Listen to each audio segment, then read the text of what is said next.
We heard you bought a penthouse. We came to live with you and make peace. That's what my son Ethan and my daughter-in-law Michelle said, standing right at my door.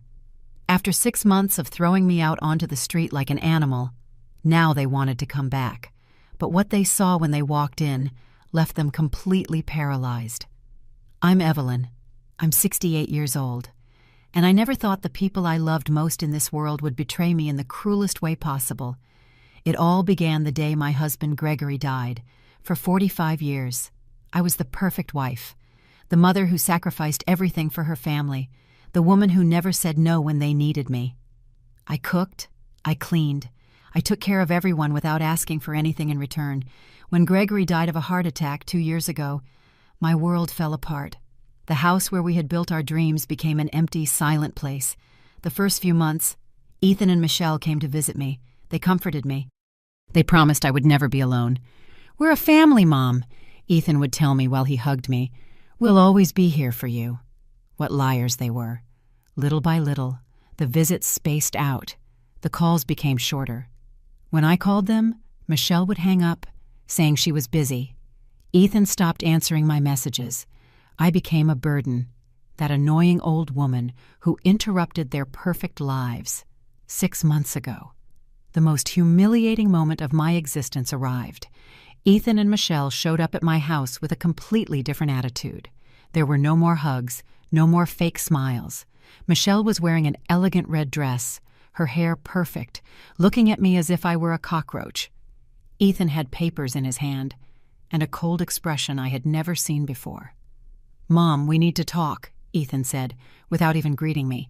"Michelle is pregnant, and we need more space. This house is too big for just one person." I felt a knife stab into my chest. "What are you saying, son? That you're going to have to leave," Michelle answered with a cruel smile. "We're moving in here. You can find a small apartment, something more appropriate for your needs." "But this is my house," I told them, trembling. "I lived here with your father. All our memories are here." "Memories don't pay the bills," Ethan replied. "Besides, legally, this house is also mine. Dad put me on the papers years ago." It was true. Gregory had added Ethan's name to the deed to avoid future legal problems, but we never thought our son would throw me out of my own home. "You can't do this to me," I begged him, with tears in my eyes. "I'm your mother. I raised you. I sacrificed my whole life for you." Michelle let out a heartless laugh. "Oh, Evelyn, stop playing the victim. You've always been a burden." Gregory knew it too. He just never had the courage to tell you. Those words completely destroyed me. Michelle had said my dead husband's name with such contempt. She had soiled his memory in the most vile way. "You have 1 week to pack your things," Ethan said, avoiding my eyes. "After that, we're changing the locks." "1 week!" I screamed, desperate. "Where am I going to live? I don't have enough money to rent somewhere decent." "That's not our problem," Michelle replied, stroking her belly. "My baby needs a stable home. He can't grow up listening to the complaints of a bitter old woman." They left that afternoon, leaving me destroyed on the floor of my own living room. For 45 years, I had given everything for that family. I had given up my dreams, my ambitions, my own identity, to be the perfect mother and wife. I had taken care of Ethan when he was sick. I had worked double shifts to help them when they first got married. I had been their refuge every time they had problems, and this is how they repaid me, like I was trash. The following days were the darkest of my life. Walking through that house, knowing it wasn't mine anymore, tore my soul apart. Every corner screamed memories at me. There was the table where Gregory ate breakfast reading the newspaper. There was the armchair where he hugged me watching television. In that corner, the small desk where I paid the bills, month after month. I packed my belongings with trembling hands. 45 years of marriage fit into just 6 cardboard boxes, yellowed photographs, the china I inherited from my mother, some dresses I no longer wore, the cookbooks full of notes. Everything that had been my identity now seemed so insignificant, so easy to discard. The day I left, they didn't even come to say goodbye. I left the keys on the kitchen table, along with a note that just said, Be happy. I took my boxes, called a taxi, and headed to the only place I could afford, a terrible boarding house in the poorest part of the city. The room was tiny, damp, with mold-stained walls and a window that looked out onto a trash-filled alley. The bed creaked every time I moved. I shared the bathroom with 5 other tenants, and at night, I heard screaming, fights, and loud music. This was my new home. This was my reward after a life of total devotion. The first few days, I couldn't even eat. I just lay there, staring at the cracked ceiling, wondering where I had failed as a mother. At what point had Ethan become so cruel? When had I raised a monster capable of abandoning his own mother? I tried calling them several times. I would dial Ethan's number and listen to it ring 1, 2, 5 times before it went to voicemail. Son, it's Mom. I just wanted to know how you are. Please call me when you can. He never returned my calls. I wrote messages to Michelle, begging her to let me know how the pregnancy was going. Michelle, dear, I know we're going through a difficult time, but I'm your baby's grandmother. I'd like to know how you're doing. The reply came hours later. Stop bothering us. We don't want to know anything about you. The weeks turned into a routine of survival. Every morning, I went out walking, looking for cleaning jobs or work caring for the elderly. At 68 years old, nobody wanted to hire me. You're too old, ma'am, they told me with a condescending smile. Look for something quieter. Quieter.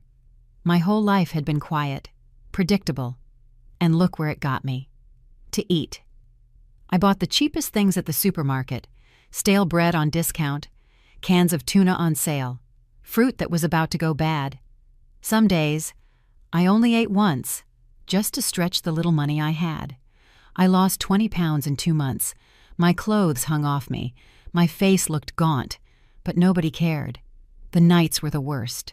I would lie awake listening to the constant noise of the city, missing the silence of my old house, missing Gregory's presence beside me. I cried silently, so the other tenants wouldn't hear me. One night, the woman in the next room banged on the wall, shouting, "Shut up, you old crybaby. Some of us are trying to sleep." That was the first time I felt true humiliation since I left home. Even there, in that horrible place, I was a nuisance to others.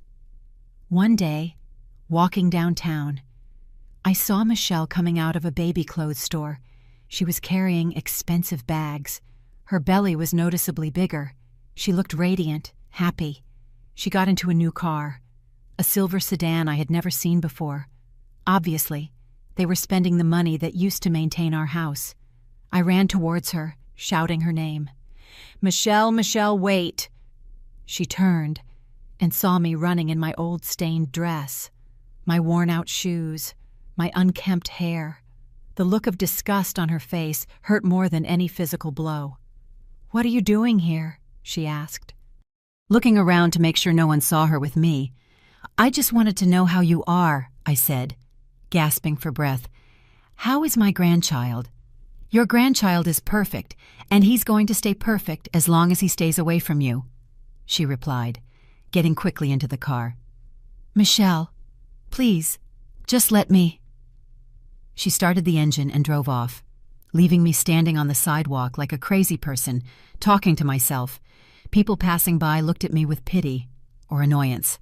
An abandoned old woman begging for attention from a family that no longer wanted her.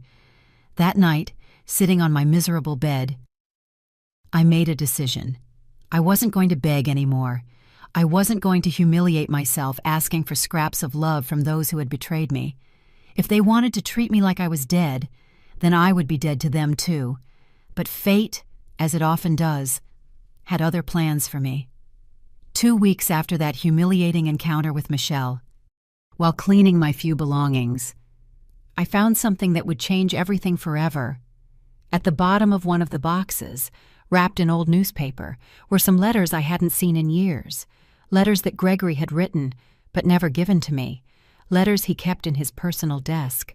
With trembling hands, I opened the first one My husband's handwriting, that script I knew so well, greeted me from the yellowed paper.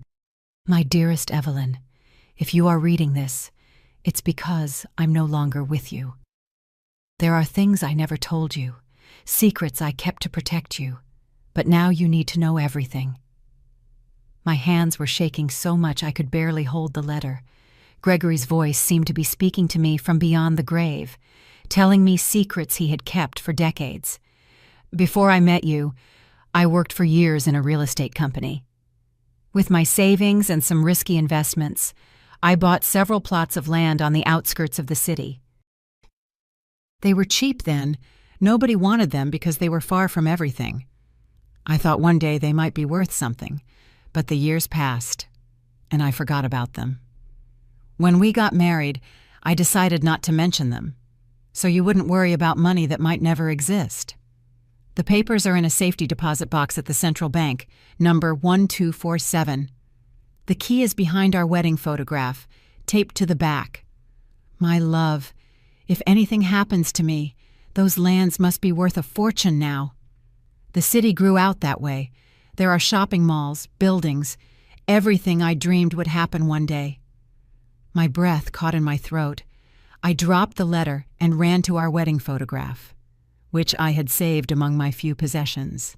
Sure enough, taped to the back with yellowed tape was a small golden key. I kept reading the other letters, my heart racing.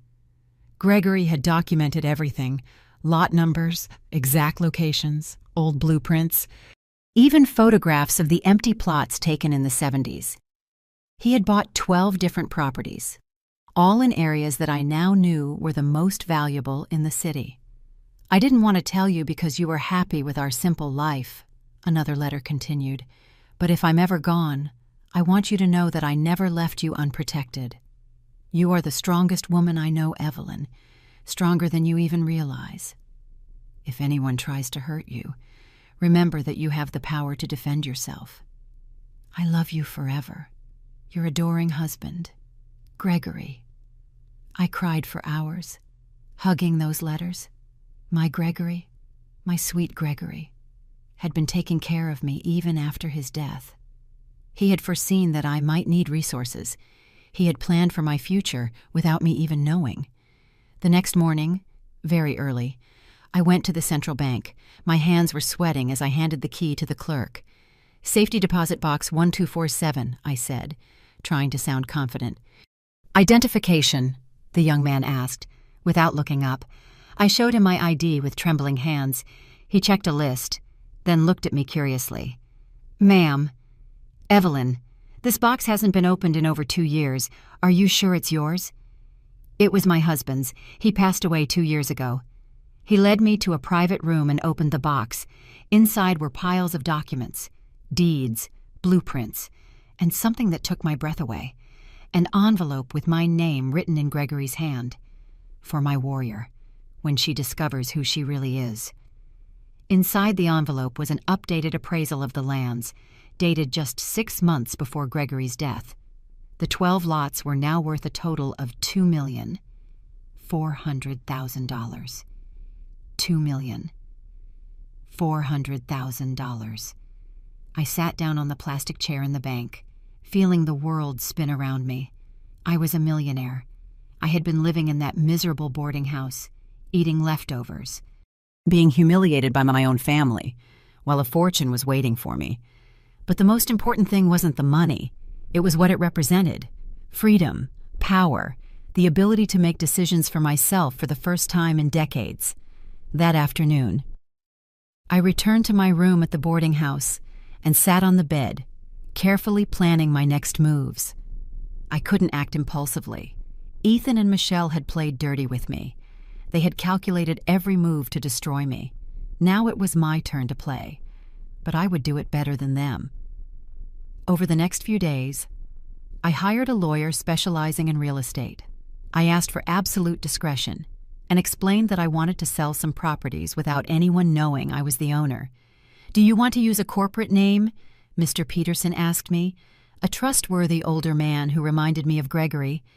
"Yes, something they can't trace back to me."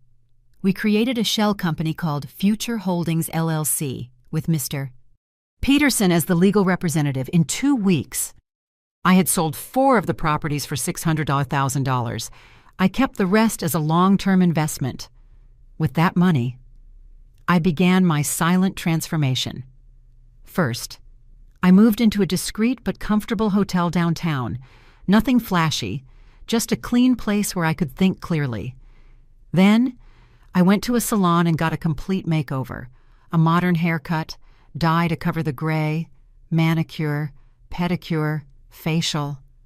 The woman looking back at me in the mirror was no longer the defeated Evelyn who had left the boarding house. She was someone else, someone with purpose.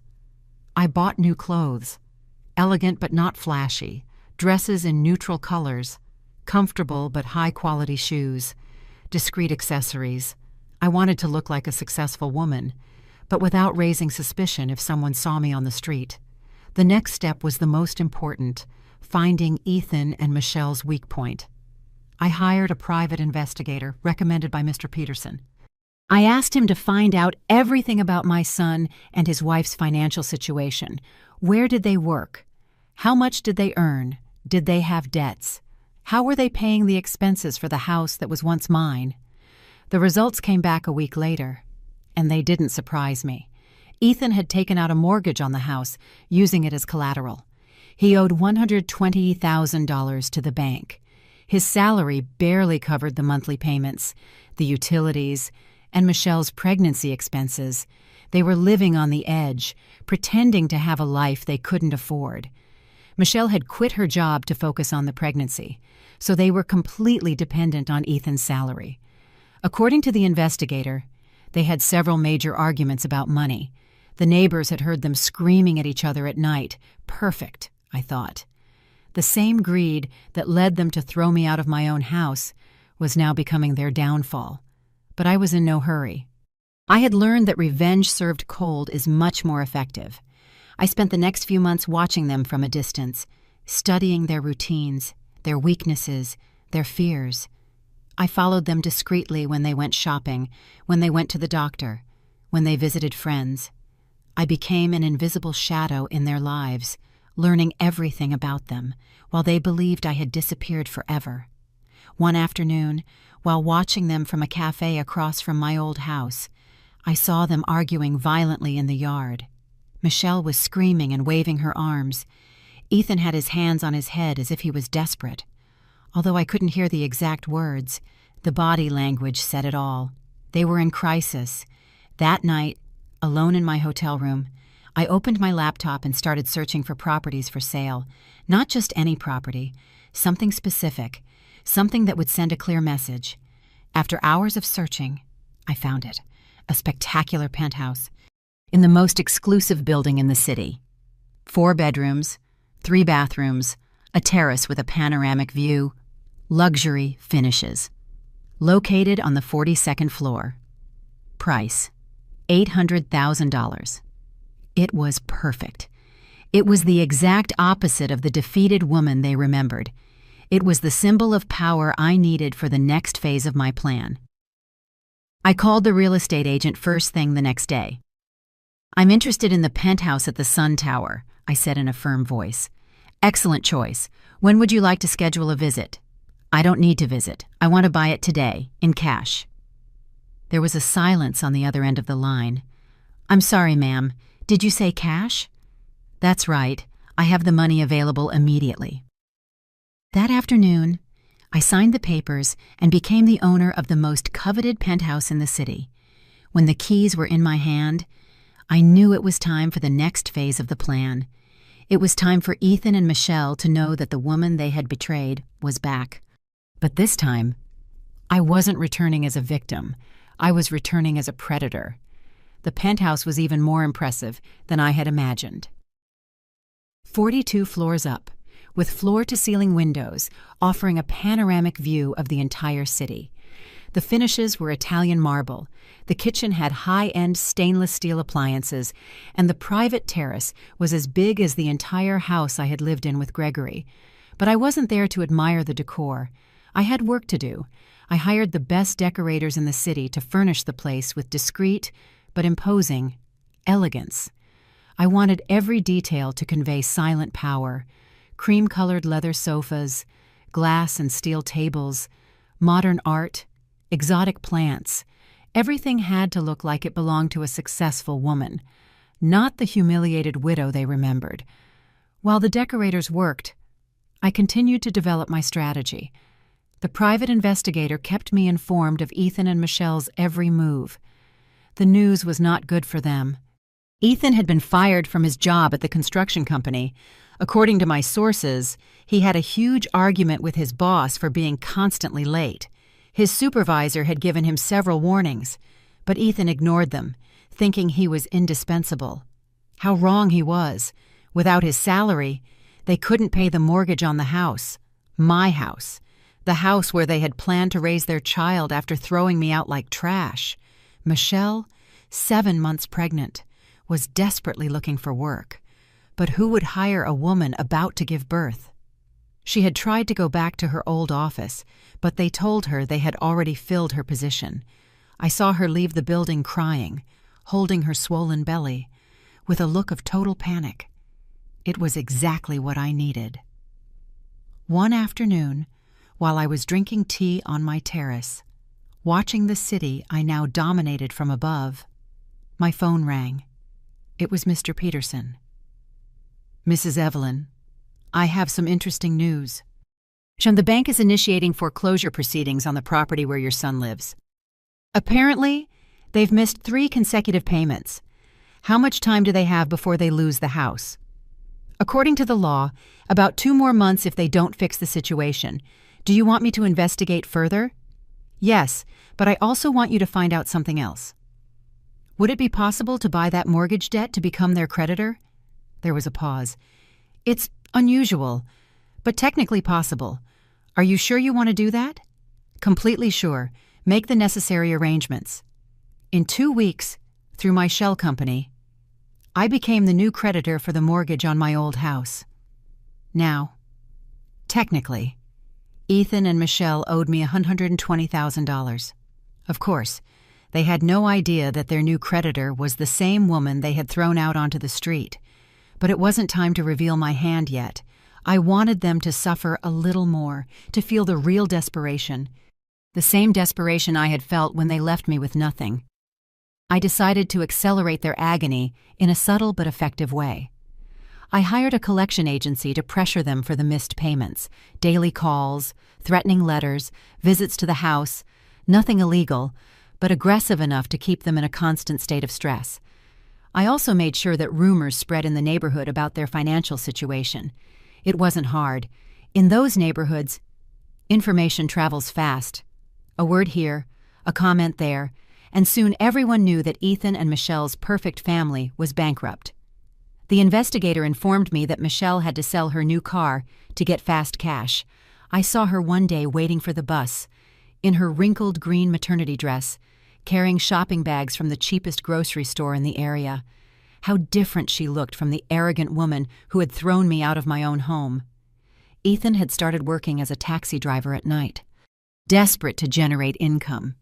I followed him one night and saw him parked on a dangerous corner, waiting for passengers, with a look of total defeat. The man who had called me a burden now looked like he was carrying the weight of the entire world. But what satisfied me most was knowing they were fighting constantly. The neighbors told me their screams could be heard all the way down the street. Michelle blamed Ethan for losing his job. Ethan screamed back that she should be working too, instead of complaining all day. "Your mother was right," Michelle had screamed one night, according to Brenda, my old neighbor. "You're a good-for-nothing who will never get ahead in life." My mother was right. How interesting. Apparently, Michelle had known my mother-in-law better than I thought, and apparently, my mother-in-law had a very clear opinion of her own son. It was time to take the next step. I bought the entire building where the construction company that fired Ethan worked. It wasn't difficult. The previous owner had financial problems and was eager to sell. I paid in cash and became the new owner. Then, through my shell company, I offered several juicy construction contracts to competing companies.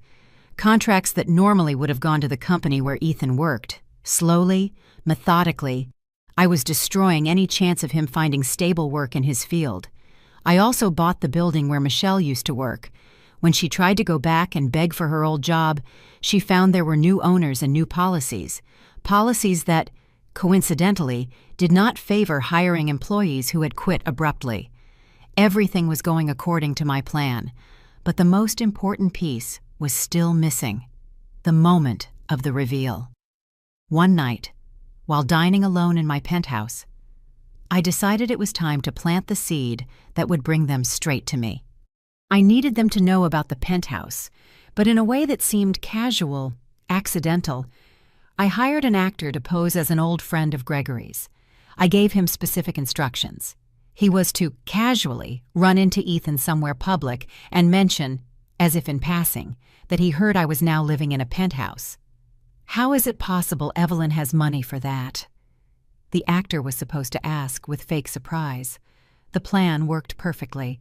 The actor ran into Ethan at a gas station and had the planned conversation.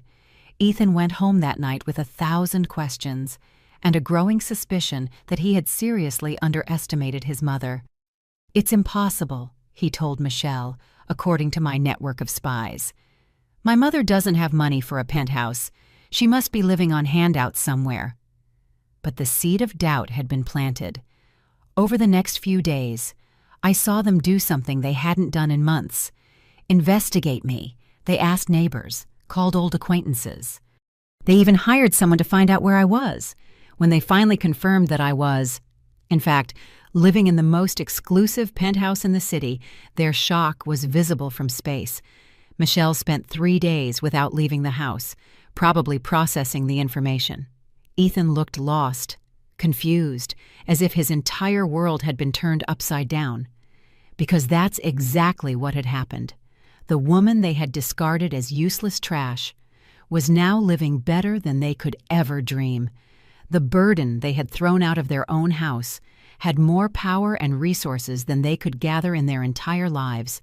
And the most beautiful part of all, they had no idea that their financial nightmare had been carefully orchestrated by the very woman they had betrayed.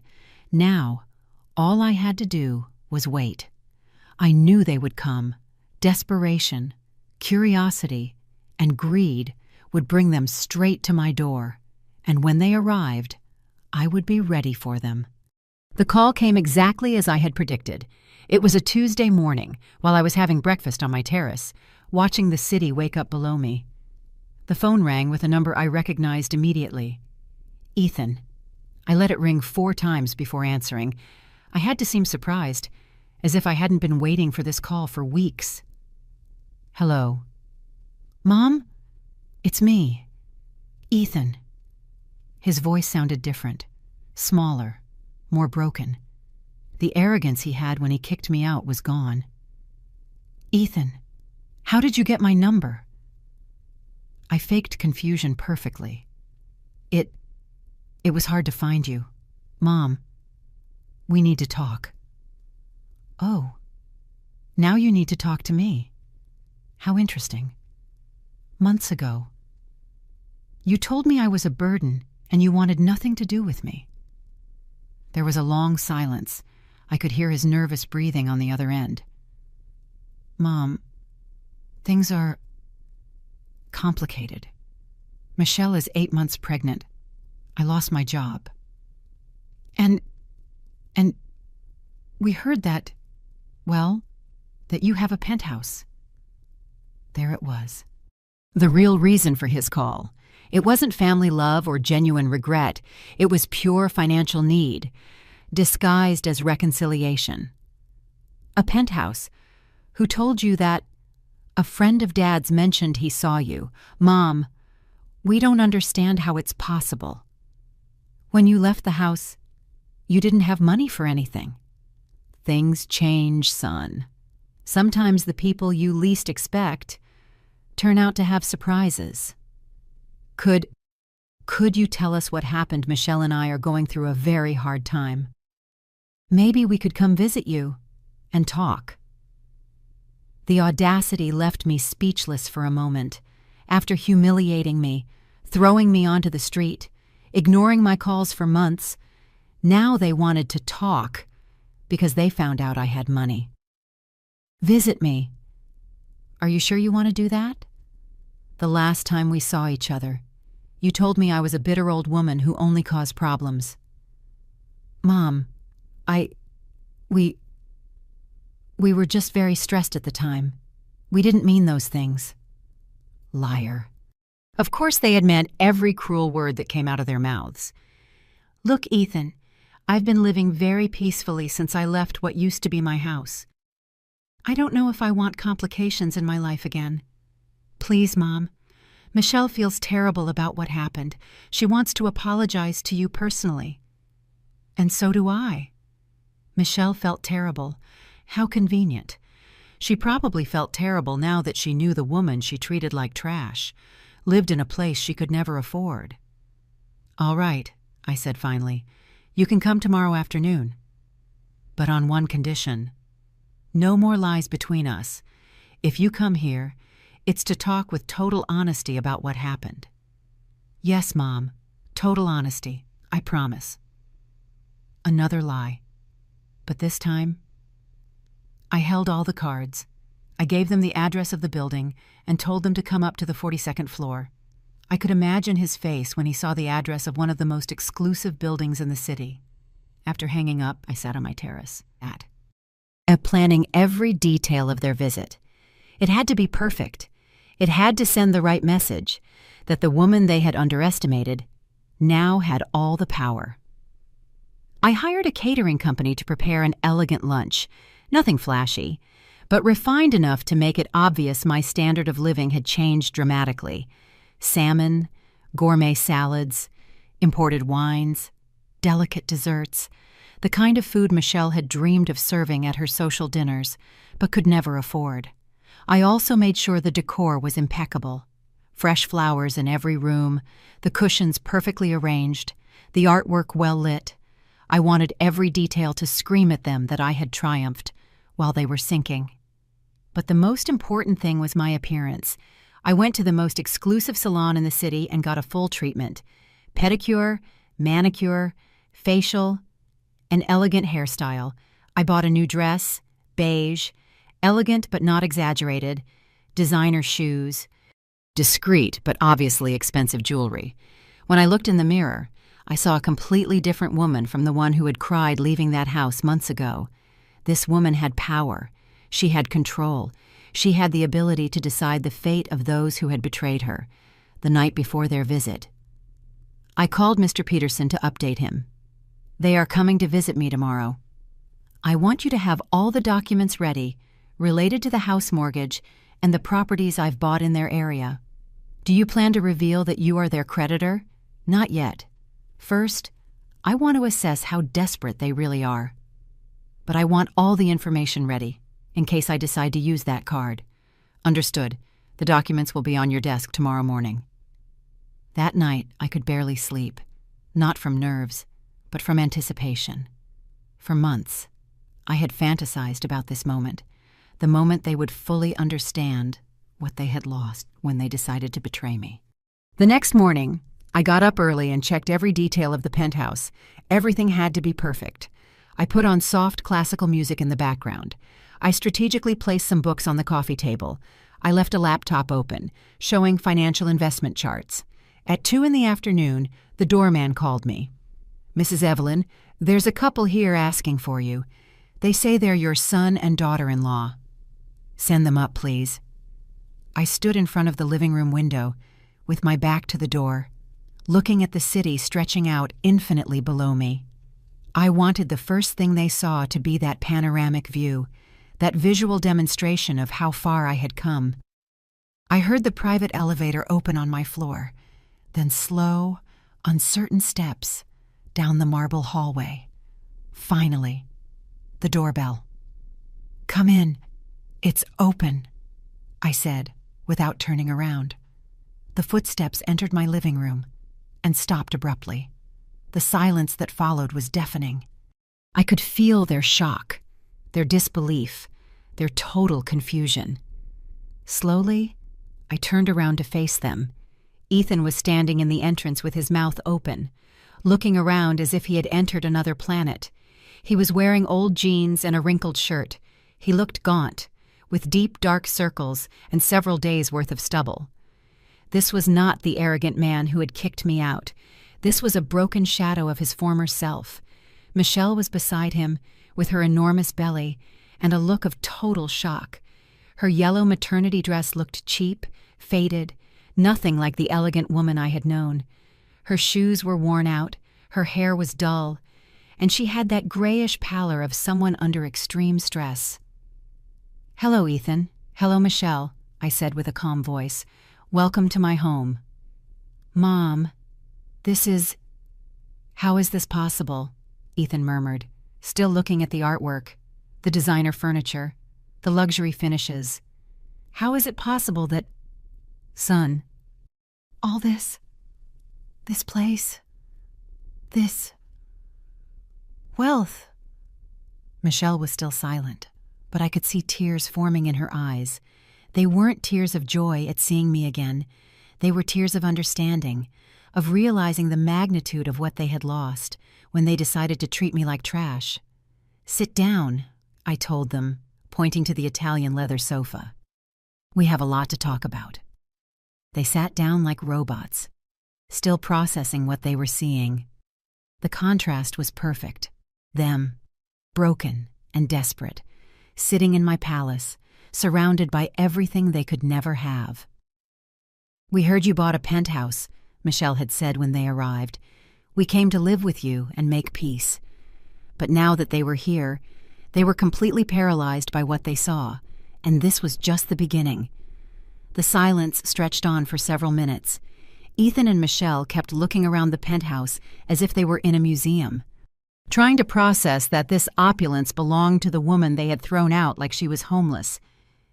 "Can I offer you something to drink?" I asked, with the cold courtesy of a perfect hostess.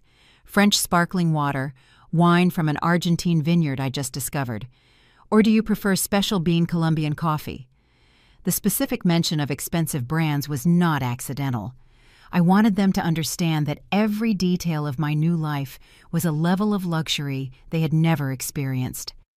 Water is fine," Michelle murmured, wiping away the tears that continued to fall silently.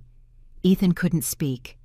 He still had that look of absolute shock, as if he had seen a ghost. I went to the stainless steel kitchen and poured water into Austrian crystal glasses. As I did, I heard them whispering to each other. "How is it possible she has all this—" "I don't know, Michelle. When she left the house, she didn't even have money for a decent hotel." "Ethan, did you know your father had money saved?" "No, Dad never mentioned anything. We lived on his salary as a city employee, nothing more." I returned with the drinks and sat in the armchair across from them, crossing my legs with studied elegance. The power of the position was important. Me, in the single seat, dominating the conversation. Them, together on the sofa, feeling small and intimidated. "Well," I said finally, "you said you wanted to talk." "I'm listening." Ethan cleared his throat and tried to regain some composure. "Mom, first, we want to apologize for how we treated you. We were very stressed with the pregnancy and the expenses, and—" "Stressed," I interrupted him, my voice soft but cutting. "That's your explanation for throwing your mother out of her own home after 45 years of marriage. It's not an explanation. It's the truth. Michelle was having hormonal changes from the pregnancy. I was under a lot of pressure at work." "Ethan," I said, in the same calm voice I would use to educate a 5-year-old, "stop lying. You didn't kick me out because you were stressed. You kicked me out because you thought I was a useless old woman who had nothing to offer you." Michelle finally found her voice, though it sounded broken. "Evelyn, I didn't mean those horrible things I said to you. I was so scared about the baby, about the expenses, about everything." "What horrible things, Michelle? Be specific. because I remember every single word that came out of your mouth." She turned even paler. I told you that you were a burden, that Gregory knew it too, but never had the courage to tell you." "Yes, and that my baby needed a stable home, not to listen to the complaints of a bitter old woman." "Very good. At least now you're being honest about what you said." I got up and walked to the window, turning my back to them. I could see their reflection in the glass. Two completely defeated people, sitting on the edge of the sofa, as if they were in a courtroom waiting room. "Do you know what's most interesting about all this?" I said, without turning around. "You miscalculated. You thought you knew my whole story. You thought you knew exactly what Evelyn the widow was worth. But it turns out, you never really knew me at all. Mom, can you please explain what happened? Where did the money for all this come from?" I turned around slowly. "Do you really want to know, Ethan? Or do you just want to know so you can calculate how much you can get from me? Now that you've discovered I'm rich." "That's not it." "No. Then tell me, son, why did you wait 6 months to contact me? Why didn't you look for me when I was living in that horrible boarding house, eating once a day, sleeping in a bed full of bedbugs?" Ethan looked down.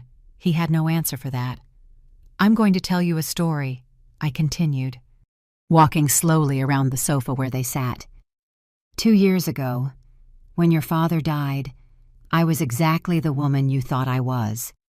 A widow with no resources, dependent on her family, with no options of her own. I was vulnerable. I was alone, and I needed love and support. I stopped in front of Michelle. But when you betrayed me, when you threw me out like trash, something changed in me. I had to learn to be a different woman. I had to discover who Evelyn was without Gregory, without you, without anyone." I kept walking. "And do you know what I discovered? That your father, my dear Gregory, had been protecting me my whole life, in a way I never knew. He had made investments, he had bought properties, he had planned for my future without me realizing it." Ethan's head snapped up. "Dad had money saved. Your father had a fortune saved, Ethan, a fortune that is now mine, and that you would have inherited if you had been the kind of people who deserve an inheritance." Michelle started crying openly. "Evelyn, we didn't know. If we had known Gregory left money, you would have acted differently." I finished her sentence. "You would have treated me with respect, only because I had money. Is that what you're telling me, Michelle?" "No. I mean, I don't know. I'm so confused." "Let me help clear up your confusion. You treated me badly because you thought you could get away with it. You threw me out of my house because you assumed I had no power to defend myself. You humiliated me because you thought I was weak." I sat down again, this time closer to them. "But it turns out you were wrong about everything." Ethan finally gathered the courage to ask the question I knew was killing them inside. "Mom, how much money do you have? Exactly." I smiled, for the first time since they arrived. It was a smile without warmth, without motherly love. It was the smile of someone who had total control of the situation. "Do you really want to know?" "Yes. I have enough to buy the building you live in. In fact, I have enough to buy the entire block, if I feel like it." They sat in absolute silence. "I have enough to make sure Michelle's son studies at the best universities in the world, or to make sure he never receives a single cent from me. I have the power to completely change your lives for the better, or to ruin you completely." Michelle clutched her belly, as if the baby could hear what was happening. "And do you know what else I have, Ethan? I have all the connections I've been building over these months. I know the directors of the most important construction companies in the city. I know the HR managers who decide who gets a job and who doesn't." Ethan turned completely pale. "Mom, what are you saying?" "I'm saying that the power you thought you had over me, I now have over you. And I'm still deciding what to do with it. I got up and walked to the kitchen. While I think about it, why don't you tell me how your finances are? I've heard rumors that things aren't going so well for you. Rumors who told you anything? In this city, Ethan, when you have money and connections, information just comes to you. I know you lost your job. I know Michelle had to sell her car. I know you're behind on the mortgage payments.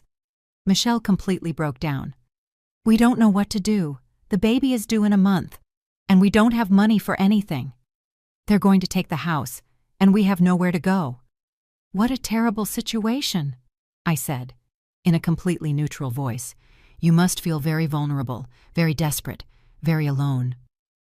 I let them process my words for a moment. Exactly how I felt when you threw me out onto the street. The message had landed, clear and direct. Now they understood that their visit wasn't a simple family reconciliation. It was the moment when the woman they had betrayed would decide their fate. And I was enjoying every second of their terror. The silence that followed my words was so thick, you could cut it with a knife. Michelle was sobbing openly, clutching her belly in desperation. Ethan had his head in his hands, finally understanding the magnitude of what they had done and the consequences they now faced. I stood by the window, watching them fall apart. It was exactly what I had planned, but a small part of me was surprised at how much I was enjoying their suffering. Please, Michelle murmured through her tears. Evelyn, please. I know we hurt you. I know we were horrible to you. But the baby, your grandson, it's not his fault we made mistakes. There it was, the last resort, using the baby as an emotional shield. It was predictable, but effective. For a moment, I felt my heart soften slightly. My grandson, I asked softly, how do you know I want anything to do with him? After all, his mother told me he needed a stable home, not the complaints of a bitter old woman. I was wrong. I was scared, and I said terrible things. But now I understand. The baby needs his grandmother. He needs to know the extraordinary woman you are. Extraordinary? What an interesting change of opinion. 6 months ago, I was a useless burden. Ethan finally lifted his head. Mom, we know we don't deserve your forgiveness. We know we were cruel and unfair to you. But we are desperate. We don't know what to do. Go on, I said, curious to see how far he was willing to humiliate himself. I lost my job 2 months ago. I've looked for work everywhere, but no one will hire me. It's like there's a blacklist with my name on it. I couldn't help but smile inwardly. My network had worked perfectly. Michelle has tried to work, but no one wants to hire a woman who is 8 months pregnant. We're 3 months behind on the mortgage. The bank has sent us eviction notices. In 2 weeks, they're going to foreclose, and they're going to throw us out of the house. The house that was once mine, I added softly. Yes, the house that was once yours, the house where we were so happy, when we were a family. When we were a family, are you suggesting we aren't a family now? No, I don't know what we are now, Mom. I walked over and sat on the coffee table in front of them, close enough to see every detail of their desperation. I'll tell you exactly what we are now, Ethan. We are strangers. You made sure of that when you decided I had no value to you. Michelle tried to interrupt, but I raised my hand to silence her. But we are also something more interesting. You are people who need something from me, and I am someone who has the power to give it or deny it. That is our new family dynamic. What do you want from us? Ethan asked in a broken voice. That's the wrong question, son. The right question is, what are you willing to give to get my help? They looked at each other, clearly confused. We don't understand. It's simple. You treated me as disposable when you thought I had nothing to offer. Now you want my help. Because you found out I do have something valuable. But what do you offer me in return? In return, Michelle asked. We're your family, your son, and your daughter-in-law. No, I replied firmly. You lost the right to play that card when you threw me out like trash. Now, if you want my help, you have to earn it. How? Ethan asked. I got up and walked to my desk, where I had several documents prepared. It was time to show my hand. First, I want you to fully understand the situation you're in. I picked up the first document. This is the foreclosure notice for your house. You have exactly 11 days before they evict you. Both of them turned completely pale. This, I continued, grabbing another paper, is a credit report showing all your debts. Besides the mortgage, you owe $18,000 on credit cards, $4,000 in student loans, and $3,000 in medical expenses for the pregnancy. How did you get that information? Ethan murmured. When you have money and connections, getting information is surprisingly easy. I picked up the third document. And this is a report on Ethan's job prospects in the construction sector in this city. Spoiler alert, they're not good. What does that mean? It means you have effectively been put on an informal blacklist. The most important companies have received information about your professional unreliability. That's not true. I was a good employee. Maybe, but now you have a different reputation, and changing a reputation is very difficult. Unless you have help. Michelle was crying so hard her whole body was shaking. Why are you doing this to us? Why are you being so cruel? Cruel, Michelle, I haven't done anything cruel. I am simply showing you the reality of your situation. The same reality I had to face when you destroyed my life. I sat down across from them again. But here is the difference between you and me. I have the power to change your situation. I can make all your problems disappear with one phone call. You would do that? Ethan asked, with a thread of hope in his voice. Maybe, but first, I need you to understand something fundamental. I looked them directly in the eyes. I do not owe you anything, nothing at all. For 45 years, I dedicated myself to my family. I sacrificed my dreams, my ambitions, my own identity to be the perfect mother and wife. And you repaid me by throwing me out like trash. Mom, I'm not finished. Now, by some miracle of fate, I have the power to help you. But if I decide to do it, it will be on my terms, with my conditions, and according to my rules. What conditions? Michelle asked. First condition, a public acknowledgement of what you did to me. I want you to go to every person who was present the day you threw me out and tell them exactly what happened.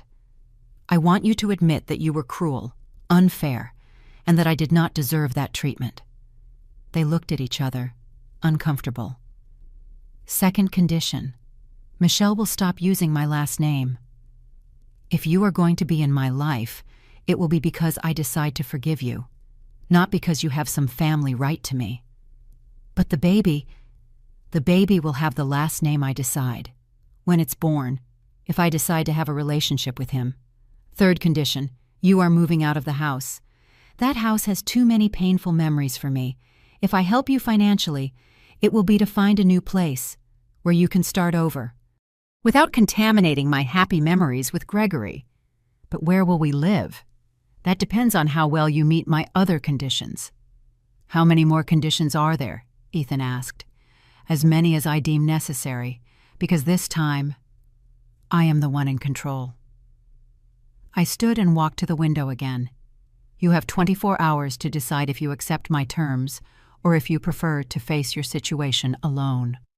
If you decide to accept, you will come here again tomorrow night with a clear answer and a plan for how you will meet every one of my conditions. And if we don't accept, then you leave here right now and you never come back, and you will have to solve your financial crisis without my help. The weight of the decision visibly crushed them. They knew they had no other real options. They were completely at my mercy. Before you go, I added, I want you to know one more thing. They both looked at me, expectant. I am the new owner of your mortgage debt. The bank sold me your loan 2 weeks ago. So technically, you don't owe the bank money anymore. You owe it to me. The revelation left them completely speechless. That means your fate is literally in my hands. I can foreclose tomorrow, or I can forgive the entire debt. It all depends on how convincing your apologies are. They had come looking for reconciliation, but they found justice, cold, calculated. But finally, justice. The revelation that I was now their creditor left them in a state of total shock. Ethan's mouth hung open, slowly processing that the woman he had thrown out now had the legal power to throw him out. Michelle started to hyperventilate, clutching her chest as she tried to breathe. Are you saying you bought our debt?" Ethan murmured, his voice broken. "Exactly. Through my investment company, I acquired your mortgage loan from the bank. Technically, you now owe me $120,000. But that means I can evict you whenever I want. That I can foreclose tomorrow, if I feel like it. That your home, your security, your child's future, everything is in my hands." Michelle doubled over, sobbing uncontrollably. "This can't be real. This can't be happening." "Oh, it's very real, Michelle. Just as real as when you told me my grandson needed a stable home without the complaints of a bitter old woman." I went to my desk and pulled out another document. This is the debt purchase agreement. As you can see, it's dated 3 weeks ago. I have been your creditor ever since, watching silently as you grew more desperate. Ethan took the paper with trembling hands and read it, his eyes filled with tears when he confirmed it was real. "Mom, this is pure revenge. No, son, this is justice. Revenge would have been foreclosing the same day I bought the debt. Justice is giving you the chance to earn my forgiveness." "How could you plan all this? How could you be so calculating?" I sat across from them again, this time with a more serious expression. "Do you want to know how I learned to be calculating? I'll tell you." I settled into my chair and looked at them directly. "After you threw me out, I spent 3 months living in a horrible boarding house. 3 months? Eating once a day. 3 months. Being humiliated by strangers. 3 months. Wondering where I had failed as a mother. Mom, don't interrupt me.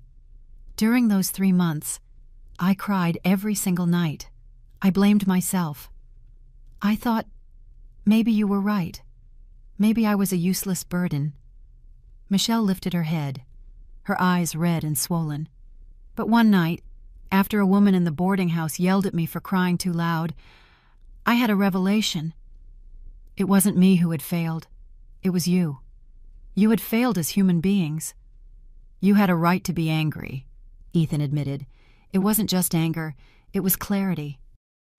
For the first time in my life, I saw the situation without the filter of blind motherly love. I saw a son who had been raised with all the love in the world turn into a man capable of betraying his own mother.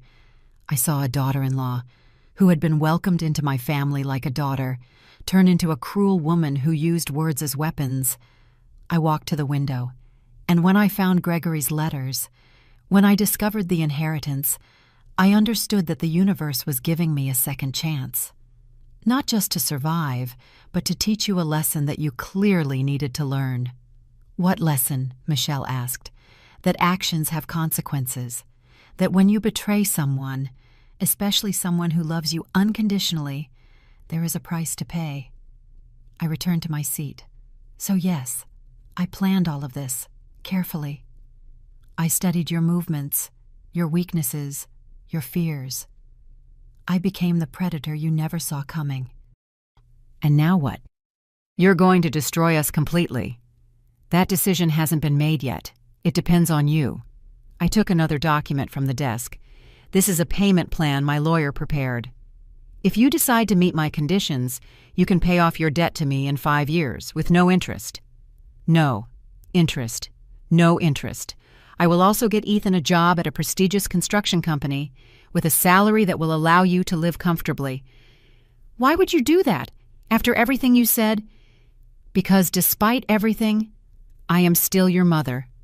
And mothers, real mothers, don't abandon their children, no matter how much they hurt them. Michelle started crying again, but this time, they weren't tears of desperation.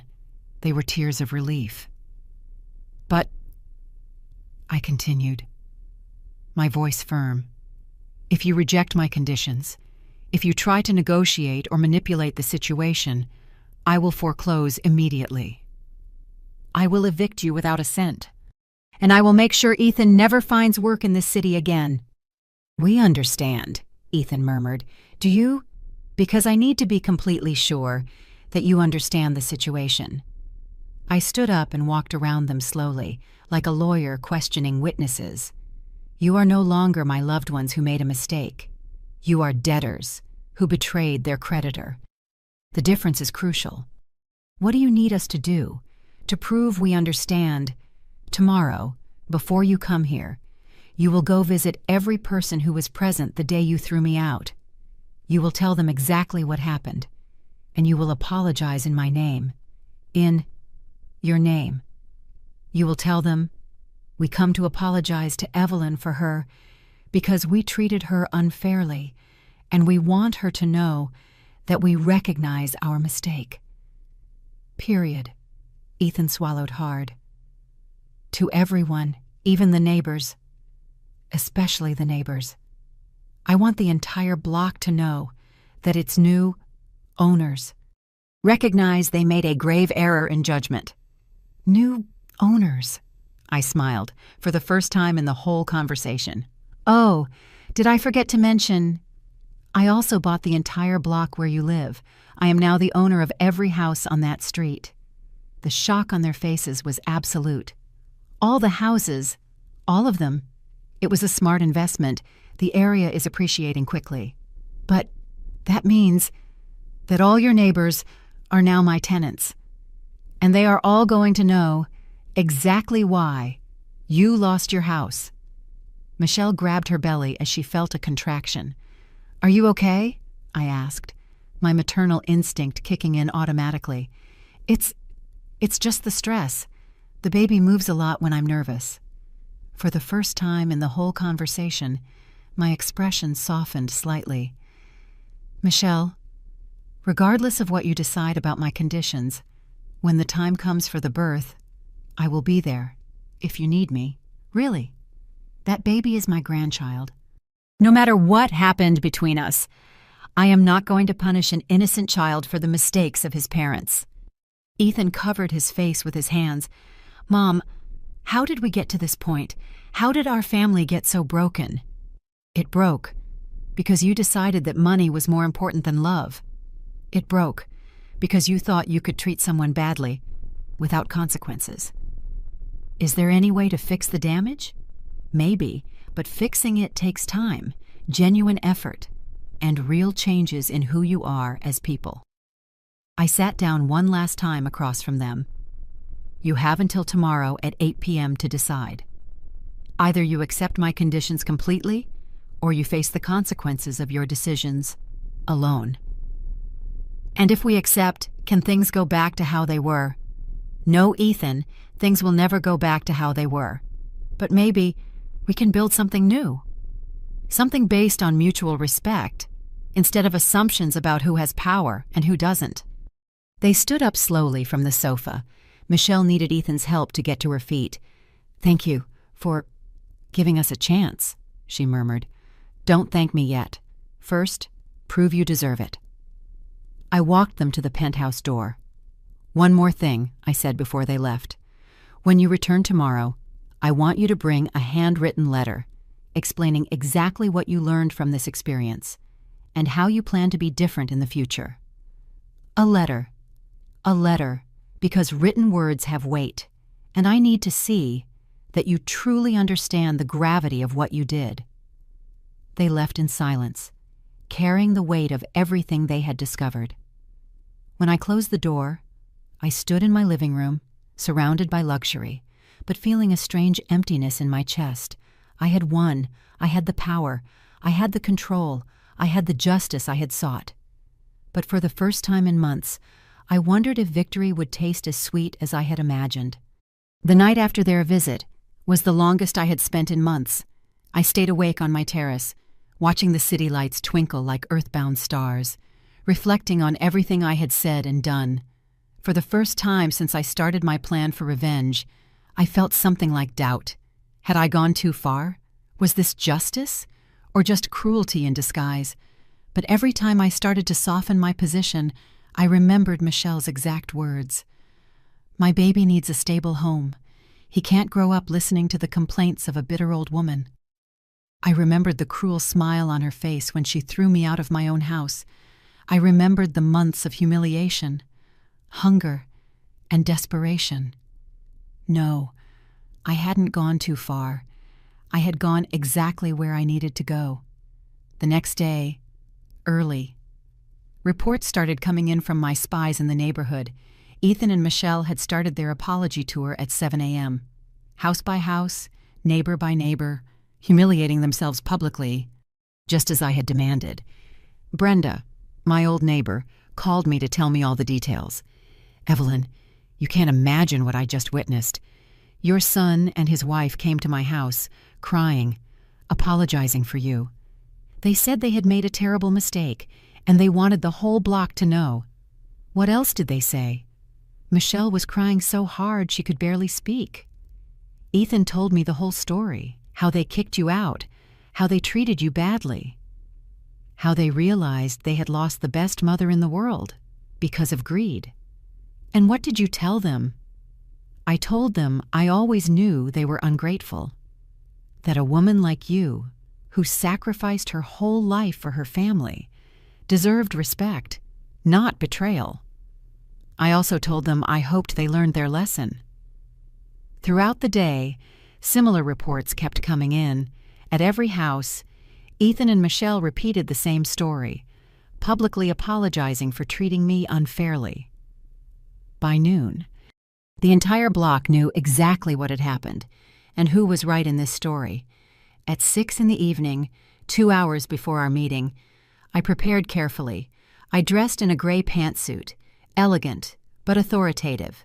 I wanted them to understand this wasn't a casual family gathering. It was a business negotiation where I held all the power. I prepared the living room to receive documents. I had the debt forgiveness papers ready, the employment contract for Ethan, information on available apartments, and the specific conditions of our new family arrangement. At 8 o'clock sharp, the doorbell rang. When I opened the door, I was surprised to see they looked different, smaller, more humble, but also more genuine than I had seen them in years. "Good evening," I said in a neutral voice. "Did you bring everything I asked for?" "Yes," Ethan replied, handing me a handwritten letter. "We completed all the visits, and we wrote the letters you requested. Come in and sit down." This time, they sat closer to the edge of the sofa, with the posture of people waiting for instructions, not people demanding something. I opened Ethan's letter first. "Dear Mom, during these past few days, I have reflected on the man I became, and I am deeply ashamed. I threw you out of your own home because I thought I had the right to. I treated you as disposable because I assumed you had no value beyond what you could give me. I behaved like a selfish child, not the man you raised with so much love. I have learned that respect isn't based on what someone can offer you, but on recognizing their human dignity. I promise to be a better father to my son than I was a son to you, with love and genuine regret. Ethan." The letter was simple, but honest. I could feel the words came from the heart, not just from desperation. Michelle's letter was longer. "Dear Evelyn, I have no excuses for my behavior. I treated you with a cruelty that has no justification. I used words as weapons to hurt you deliberately, and that says everything you need to know about who I was at that moment.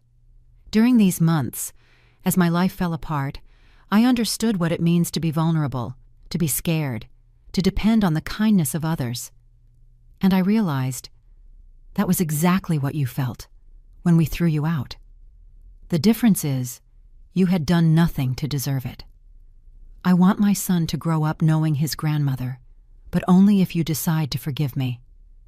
Not because I have a right to your forgiveness, but because I hope to earn that chance. With respect and humility. Michelle. I left the letters on the table and watched them in silence for a long time. Very well, I said finally. You completed the public apologies, and you wrote letters that show some level of understanding. Does that mean it means you are ready to hear my final terms? I picked up the prepared documents. First point, the $120,000 mortgage debt is completely forgiven.